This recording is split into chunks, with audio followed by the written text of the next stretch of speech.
खबरों में आगे बढ़ेंगे। प्रधानमंत्री नरेंद्र मोदी के लक्षद्वीप जाने के बाद से पूरे देश में लक्षद्वीप को लेकर नया उत्साह दिखाई दे रहा है। वहीं मालदीव के जिन मंत्रियों ने पीएम मोदी को लेकर विवादित बयान दिए थे, उन्हें मालदीव सरकार ने सस्पेंड भी कर दिया है।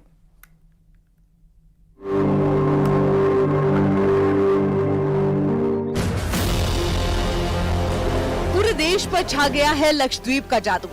हर कोई अब लक्षद्वीप जाना चाहता है और ये सब हुआ है पीएम मोदी की लक्षद्वीप यात्रा के बाद।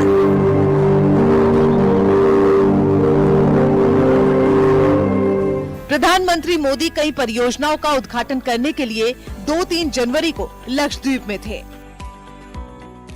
पीएम मोदी ने लक्षद्वीप समूह की अपनी यात्रा के दौरान स्नॉर्कलिंग का लुत्फ उठाया और तस्वीरें सोशल मीडिया पर पोस्ट की थी। साथ ही उन्होंने लिखा था कि जो लोग रोमांचकारी अनुभव लेना चाहते हैं, लक्षद्वीप उनकी सूची में जरूर होना चाहिए। जिसके बाद मानो मालदीव को मिर्ची सी लग गई। पीएम मोदी को लेकर मालदीव के कुछ मंत्रियों ने विवादित बयान दे दिए, लेकिन अब मालदीव घुटने पर आ गया है। पीएम मोदी के खिलाफ बयान देने वाले मंत्रियों के खिलाफ कार्रवाई करनी पड़ी है। नरेंद्र मोदी जी ने हमेशा भारत के लिए सोचा है, हमेशा कहा है कि भारत के अंदर में खूबसूरत जगह है, उनमें जाना चाहिए। लक्षद्वीप गए, करोड़ों लोगों में उत्साह आ गया कि हमें भी लक्षद्वीप जाना चाहिए। ये भी जानने को मिला है कि शायद मालदीव में कई लोग अजीब और गरीब बयान दे रहे हैं। ये वहां की मानसिकता और स्थिति को दर्शाता है। देखिए, जो भी हमारे स्टेट, हमारे मुल्क की, हमारी कंट्री के जो भी लीडरशिप कोई किसी बात को बाहर कहती है या उस पर कोई टिप्पणी कहीं से आती है, तो उसको हम आगे नहीं बढ़ाते हैं, क्योंकि ये हमारा नेशनल इंटरेस्ट का और नेशनल प्रतिभा का सवाल है। भारत की दो टूक के बाद मालदीव ने प्रधानमंत्री मोदी के खिलाफ आपत्तिजनक टिप्पणी करने वाले 3 मंत्रियों को सस्पेंड कर दिया है। इस पूरे मामले में न्यूज 18 इंडिया से एक्सक्लूसिव बातचीत में मालदीव के पूर्व उपराष्ट्रपति अहमद अदीब ने अपने देश के मंत्रियों की तरफ से पूरे विवाद पर माफी मांगी है और प्रधानमंत्री मोदी को वर्ल्ड लीडर बताया है। मालदीव के इन तीनों मंत्रियों ने पीएम के लक्षद्वीप दौरे की तस्वीरें शेयर करने पर सोशल मीडिया प्लेटफॉर्म एक्स पर उनके बारे में आपत्तिजनक ट्वीट किए थे। इस पर भारत ने मालदीव से नाराजगी जाहिर की थी। भारत के दबाव में मालदीव को अपने ही मंत्रियों के खिलाफ एक्शन लेने के लिए मजबूर होना पड़ा।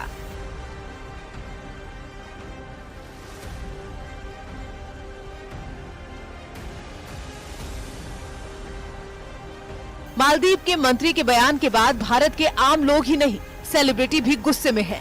सलमान खान ने सोशल मीडिया पर लक्षद्वीप गए प्रधानमंत्री की तारीफ की। वहीं अक्षय कुमार ने सोशल मीडिया पोस्ट पर लिखा कि मालदीव में भारत से सबसे ज्यादा पर्यटक जाते हैं। ऐसे में मालदीव के मंत्री को गरिमा का ख्याल रखना चाहिए। इसके साथ ही बॉलीवुड अभिनेता जॉन अब्राहम ने भी सोशल मीडिया पर लक्षद्वीप की तस्वीरें शेयर करते हुए अतिथि देवो भव लिखा है। बरेली के मौलाना शहाबुद्दीन रिजवी ने मालदीव पर निशाना साधा है। मालदीव के लोगों ने और वहां के सियासी कद्दावर शख्सियतों ने जिस तरह से भारत के लोगों की आलोचना की है और ऐसे ही भारत के प्रधानमंत्री की भी आलोचना की है और अब शब्द कहे हैं, तनकीद का निशाना बनाया है, यह नहायत ही काबिल अफसोस बात है और भारत का मुसलमान इन तमाम चीज़ों को बर्दाश्त नहीं कर सकता। मालदीव के राजदूत इब्राहिम शाहिब तलब करने के बाद दिल्ली में विदेश मंत्रालय के दफ्तर पहुंचे, जहां वो साउथ ब्लॉक में स्थित विदेश मंत्रालय पहुंचे और थोड़ी ही देर में वापस चले गए। पीएम मोदी के लक्षद्वीप दौरे पर मालदीव के सांसद के पोस्ट पर विवाद के बीच वो मंत्रालय पहुंचे थे। इस दौरान भारत ने पीएम मोदी के खिलाफ बयानों पर मालदीव के मंत्रियों की टिप्पणियों पर कड़ी आपत्ति जताई है। लेकिन इस पूरे विवाद के बीच सोशल मीडिया में लक्षद्वीप जाने को लेकर तमाम पोस्ट की जाने लगी हैं और मानो लक्षद्वीप जाने की होड़ लगती हुई दिखाई दे रही है। Bureau report, news 18।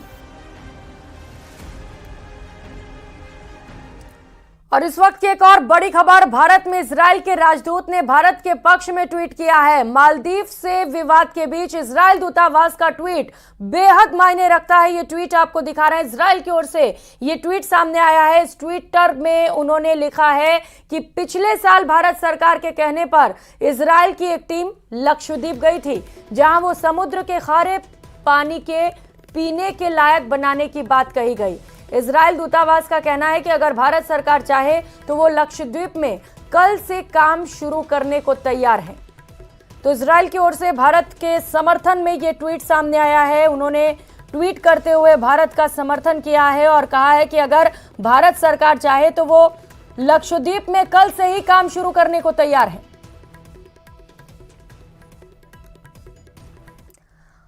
तो वहीं प्रधानमंत्री नरेंद्र मोदी ने सोमवार को विकसित भारत संकल्प यात्रा कार्यक्रम में हिस्सा लिया। इस दौरान देश भर के अलग अलग हिस्सों से लाभार्थी कार्यक्रम से जुड़े। पीएम मोदी ने लाभार्थियों से वर्चुअल माध्यम से संवाद किया। इस दौरान कार्यक्रम में जेपी नड्डा समेत अन्य नेता भी शामिल हुए। वहीं प्रदेश के मुख्यमंत्री भजन लाल शर्मा भी शामिल हुए। पीएम मोदी ने कार्यक्रम को संबोधित करते हुए कहा कि मोदी की गारंटी की चर्चा दुनिया भर में हो रही है। हमारा फोकस युवा, गरीब, महिला और किसानों पर है। इसके साथ ही उन्होंने कहा कि देश में गरीब के स्वास्थ्य में सुधार हुआ है।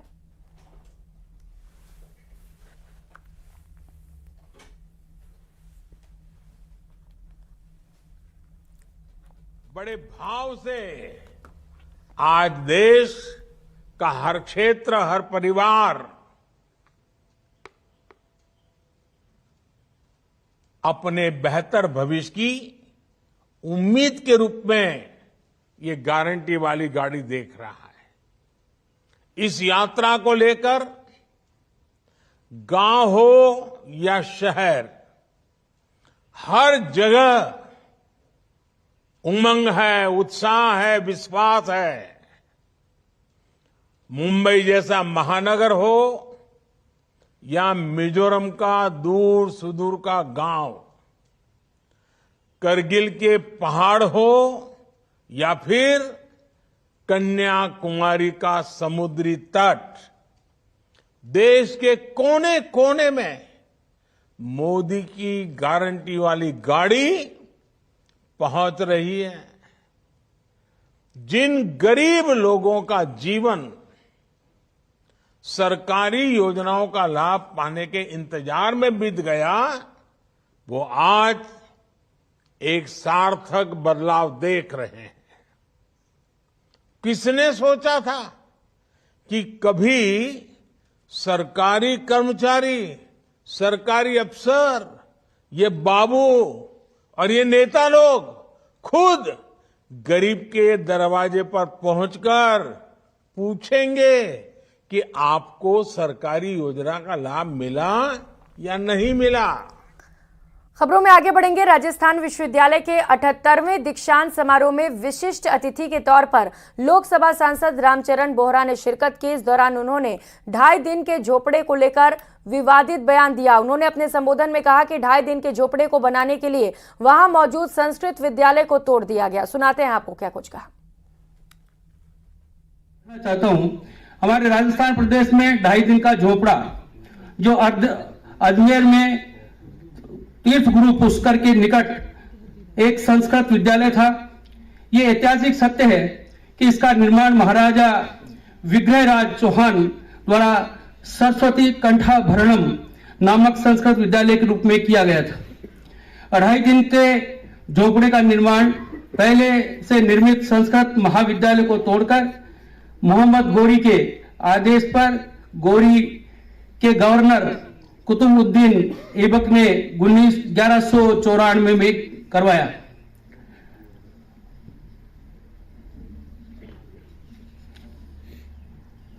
मोहम्मद गोरी ने त्राइंत के दूसरे युद्ध में पृथ्वीराज चौहान को हरा दिया और उसके बाद अजमेर में स्थित इस सुंदर संस्कृत महाविद्यालय में रद्दबंद करके उसे मस्जिद के रूप में परिणत किया। इसका प्रमाण है अजमेर में 2.5 दिन के झोपड़े के मुख्य द्वार के बाईं ओर लगा संगमरमर का एक शिलालेख, जिस पर संस्कृत विद्यालय का उल्लेख है। इसकी दीवारों पर विग्रहराज चौहान द्वारा विरचित हरकेली नामक संस्कृत नाटक के साक्ष्य आज भी ऐसे देखे जा सकते हैं, जो इसके संस्कृत पाठशाला होने के साक्षी हैं। इस्माइल दास्ता के कलंक से मुक्त के दिन अब आ गए हैं। विकसित भारत में हम सभी आज शपथ लेते हैं कि गुलामी की मानसिकता को समूल उखाड़ कर फेंकेंगे। तो वहीं